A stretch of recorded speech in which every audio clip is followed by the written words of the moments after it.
السلام علیکم ورحمۃ اللہ وبرکاتہ الحمدللہ کفا وسلام علی عبادہ الذین اصطفیٰ اما بعد۔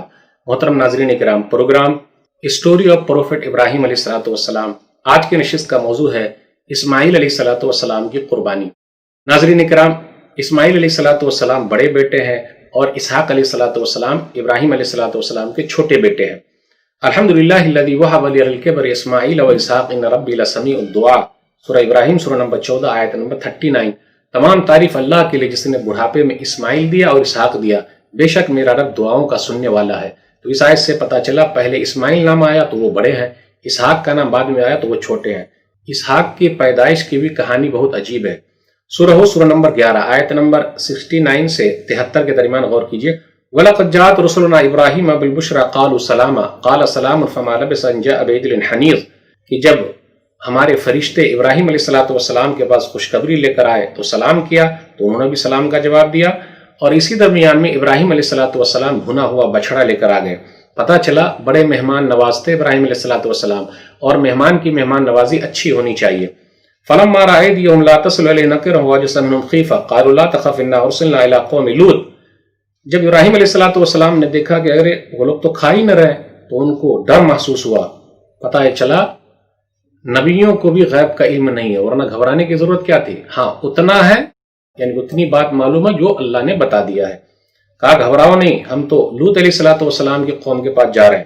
وَامْرَأَتُهُ قَائِمَةٌ فَضَحِكَتْ فَبَشَّرْنَاهَا بِإِسْحَاقَ وَمِن وَرَاءِ إِسْحَاقَ يَعْقُوبَ، ان کی بیوی کھڑی ہوئی تھی، ہنسنے لگی جب فرشتے نے کہا ہم خوشخبری دیتے ہیں اسحاق کی، اور اسحاق کے بعد یعقوب کی، یعنی بیٹے اسحاق کی خوشخبری دی اور اس کے بعد پوتے یعقوب کی۔ قالت یا ویلتى آلد وانا عجوز وهذا بالي شيخا ان هذا لشيء عجیب، وہ کہنے لگی ہائے افسوس، یہ کیسے ہو سکتا ہے، میں تو بانجھ ہوں اور میرا شوہر بھی بوڑھا ہے، یہ تو عجیب بات ہے۔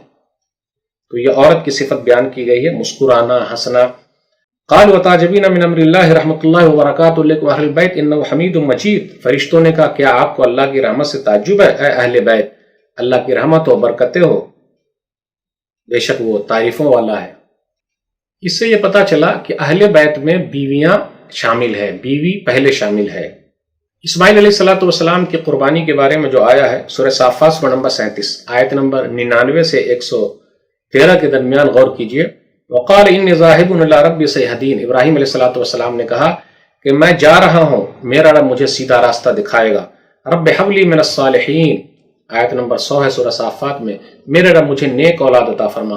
تو جن کو اولاد نہیں ہو رہی ہے، بچے نہیں ہو رہے، گھبرانے کی ضرورت نہیں، یہ دعا پڑھتے رہیں، اللہ جب چاہیں گے دے دیں گے۔ اللہ کے یہاں دیر ہے اندھیر نہیں ہے، یہ جملہ بولنا غلط ہے۔ اللہ کے یہاں نہ دیر ہے نہ اندھیر ہے، بلکہ یہ سب ہمارے اور آپ کے دماغ کا ہیر پھیر ہے۔ اللہ سے مانگتے رہیے، رب حب لی من الصالحین فبشرناہ بغلام حلیم، تو ہم نے ان کو نیک اور بردبار لڑکے کی خوشخبری سنائی۔ فلما بلغ معه السعي قال يا بني اني ارى في المنام اني اذبحك فانظر ماذا ترى قال يا ابت افعل ما تؤمر ستجدني ان شاء الله من الصابرين، جب وہ چلنے پھرنے کی عمر کو پہنچے تو کہا بیٹے میں نے خواب دیکھا ہے، میں تجھے ذبح کرتا ہوں، بول بیٹا تیری کیا رائے۔ پتہ یہ چلا باپ کو چاہیے کہ اپنے بیٹے بیٹی سے مشورہ بھی کرے۔ آج کل مشورہ کہاں ہو رہا ہے؟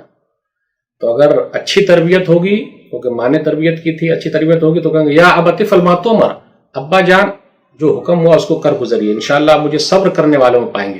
تو اپنے بچوں کو بچپن سے سکھائیے کہ انشاءاللہ کہے، صابر بنائیے، تب نہ فائدہ ہوگا۔ فلما اسلم وتلہ للجبین ونادیناہ یا ابراہیم قد صدقت الرؤیا انا كذلك نجزی المحسنین ان ھذا لہو البلاء المبین وفدیناہ بذبح عظیم وترکنا علیہ فی الآخرین۔ اس کا خلاصہ یہ ہے کہ اب ابراہیم علیہ السلام نے لٹا دیا، جیسے ہی قربان کرنا چاہا تو اللہ نے کہا آواز لگے آپ نے تو اپنے خواب کو سچ کر دکھایا، ہم احسان کرنے والوں کو بدلہ دیتے۔ وَفَدَيْنَاهُ بِذِبْحٍ عَظِيمٍ، اور اس کے بدلے میں فدیہ کے طور پر ایک بڑا دمبا جنت سے آ گیا اور ابراہیم علیہ السلام نے اس کو ذبح کیا۔ تو وہ سنت ابراہیمی ہے، اس سے یہ پتہ چلتا ہے، اور نبی صلی اللہ علیہ وسلم کے طریقے پر ہم اور آپ ادا کرتے ہیں۔ تو غور کرنے کی بات یہ ہے کہ اپنے بیٹے کو قربان کرنے کے لیے تیار ہو گئے، بڑھاپے میں بیٹا بھی ملا تھا، تو پتہ یہ چلا میرے بھائیو، ہم اور آپ جب قربانی کرنے چلیں پوری محبت کے ساتھ، کہ اگر وہ قربان ہو گئے ہو تو اسماعیل علیہ السلام تو آج بیٹے کی قربانی دینی پڑتی تھی، ہے نا ایسی بات؟ تو ہمیں اور آپ کو سوچنے کی ضرورت ہے۔ اللہ سے دعا ہے کہ اللہ تعالی ہم لوگ کی قربانی کو قبول فرما لے، آمین۔ والسلام علیکم ورحمۃ اللہ وبرکاتہ۔ Oh